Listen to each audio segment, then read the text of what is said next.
Scholarship எதுக்கு செய்யற புள்ளை சரியா 9-10 வயசுல தான் புள்ள மார்க்கத்துள்ளுக்கு என்டர் ஆகுற. சரியா புள்ள குரான் ஓதி உலமாக்களோட ரச்சாவி மஸ்ஜிதுக்கு அந்த புள்ள தான போற காலம் எது? 7-8 வயசுல தான் புள்ள எங்க போற? உம்மா கிட்ட சொல்லிட்டு ஓடுற, உம்மா பாங்க சொல்ற நான் பள்ளிக்கு போறேன்ற. சூழல் புள்ளைய நலவின் பக்கம் கொண்டு போற காலம் எது? அதுல தமையூசுக்கு பின்னால உள்ள காலம்.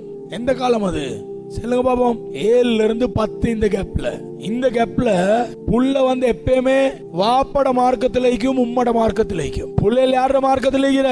உம்ம வாப்பட மார்க்கத்துல வைக்கிற. இப்போ தொழணும் என்ற உணர்வு உண்டாகிற, பெரிய மக்களை பார்த்து படிக்கிற, மார்க்கத்தை நாங்க விட்டுடப்படாது என்ற நிலைமை கல்புல வார. இப்ப இந்த உம்மா வாப்பா என்ன செய்யற? இந்த பள்ளிக்கு போறத நிப்பாட்டுற. எதுக்காக வேண்டி? அப்பா புள்ள நினைக்கிறா என் வாப்பாவே என்னைய பள்ளி போகாம நிப்பாட்டுனண்டா. இது ஒரு பெரிய பொறுமதியான செய்தி.